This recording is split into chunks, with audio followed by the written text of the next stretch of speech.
Hello dear friends, അസ്സലാമു അലൈക്കും. നമസ്കാരം. എല്ലാവർക്കും എൻ്റെ യൂട്യൂബ് ചാനലിലേക്ക് സ്വാഗതം. ഇന്ന് ചെമ്മീൻ ഫ്രൈ ആണ് ഞാൻ നിങ്ങൾക്ക് കാണിച്ചു തരുന്നത്.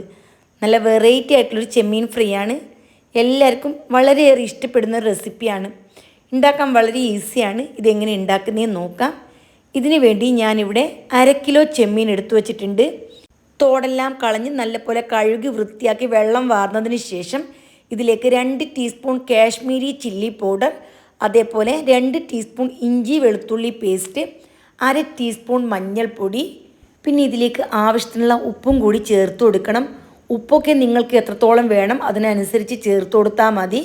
പിന്നെ 250 ml മെഷർമെൻറ്റ് കപ്പിൽ 1/2 കപ്പ് തൈര് ഇത്രയും ചേർത്തതിന് ശേഷം നല്ലപോലെ ഇളക്കി യോജിപ്പിച്ച് ഇതിലേക്ക് ആവശ്യത്തിന് കറിവേപ്പിലയും കൂടി ചേർത്തതിന് ശേഷം നമുക്കിത് റെസ്റ്റ് ചെയ്യാൻ വേണ്ടി മാറ്റി വെക്കണം.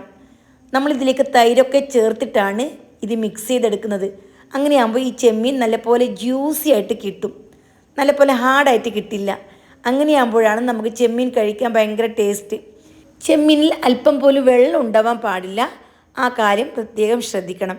ഇനി നമുക്ക് വേറൊരു പാത്രത്തിലേക്ക് മാറ്റി ഇത് ഫ്രിഡ്ജിലാണ് ഞാൻ റെസ്റ്റ് ചെയ്യാൻ വേണ്ടി വെക്കുന്നത്. നിങ്ങൾക്ക് എത്രത്തോളം സമയമുണ്ട് അതിനനുസരിച്ച് ഫ്രിഡ്ജിൽ വെക്കാം.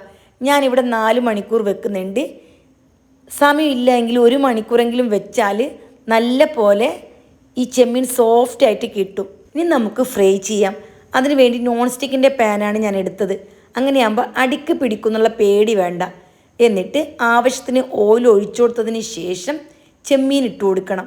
ആദ്യത്തെ 1 മിനിറ്റ് ഓപ്പൺ ചെയ്ത് തന്നെ ഫുൾ ഫ്ലെയിമിലിട്ട് നന്നായിട്ടൊന്ന് തിളപ്പിച്ചെടുക്കണം. മനസ്സിലായല്ലോ? പെട്ടെന്ന് തന്നെ തിളച്ച് വരും. 1 മിനിറ്റ് ആയി. ഇനി നമുക്ക് മീഡിയം തീയിലേക്ക് മാറ്റി മൂടി വെക്കണം. മൂടി വെച്ച് 3 മിനിറ്റ് വേവിച്ചാൽ മതി. അപ്പോൾ 4 മിനിറ്റ് ആവും. 3 മിനിറ്റിൽ കൂടുതൽ ഇനി വേവിക്കണ്ട. 3 മിനിറ്റ് ആകുമ്പോൾ ഓപ്പൺ ചെയ്ത് നന്നായിട്ട് ഇളക്കി കൊടുക്കണം. അത്യാവശ്യം ഓയിലെല്ലാം തെളിഞ്ഞ് വന്നിട്ടുണ്ട്.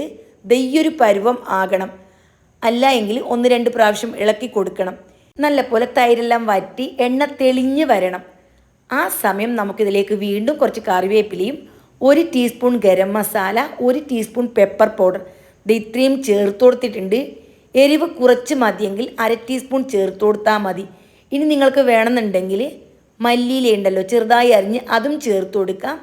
എന്നിട്ട് വീണ്ടും മീഡിയം തീയിൽ ഓപ്പൺ ചെയ്ത് തന്നെ ഇതിൽ വെള്ളം എന്തെങ്കിലും ബാക്കിയുണ്ടെങ്കിൽ അതും കൂടി വറ്റിച്ചെടുക്കണം.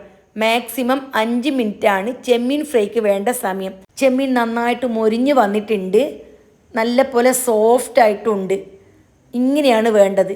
ഇനി കൂടുതൽ സമയം വെച്ചാലുണ്ടല്ലോ ഇത് നല്ല പോലെ ഹാർഡായിട്ട് നമുക്ക് കഴിക്കുമ്പോൾ ഒരു ജ്യൂസി ആയിട്ടുള്ള ഫീലിംഗ് കിട്ടില്ല.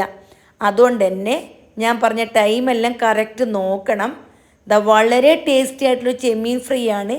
ചോറിൻ്റെ കൂടെയും അപ്പത്തിൻ്റെ കൂടെയും ഒക്കെ അടിപൊളി കോമ്പിനേഷനാണ്. ഇനി ചോറിന് വേറെ കറിയുടെ യാതൊരു ആവശ്യവുമില്ല. അത്രയും ടേസ്റ്റാണ് ഈ റെസിപ്പി. അപ്പോൾ എല്ലാവരും ട്രൈ ചെയ്ത് നിങ്ങളുടെ വിലയേറിയ ഉപദേശങ്ങളും നിർദ്ദേശങ്ങളും അറിയിക്കണം. റെസിപ്പി ഇഷ്ടപ്പെട്ടാൽ ഇപ്പോൾ തന്നെ ഒരു ലൈക്കും കൂടി ചെയ്ത് സപ്പോർട്ട് ചെയ്യണം. പിന്നെ പുതിയൊരു ഓപ്ഷൻ ഉണ്ട്, ഹൈപ്പ് എന്ന് പറഞ്ഞിട്ട്. പറ്റുമെങ്കിൽ എൻ്റെ എല്ലാ കൂട്ടുകാരും ഈ ഹൈപ്പ് എന്ന ഓപ്ഷൻ ഒന്ന് എനേബിൾ ചെയ്ത് എന്നെ സപ്പോർട്ട് ചെയ്യണം. നിങ്ങളുടെ സപ്പോർട്ടാണ് എൻ്റെ വിജയം. അപ്പോൾ നിങ്ങളെല്ലാവരും സപ്പോർട്ട് ചെയ്യുമെന്ന് വിചാരിക്കുന്നു. തീർച്ചയായിട്ടും നിങ്ങൾക്ക് വേറെ ഏതെങ്കിലും റെസിപ്പി ആവശ്യമാണെങ്കിൽ ചോദിക്കുക. അപ്പോൾ വീണ്ടും കാണും വരെ ബൈ ബൈ.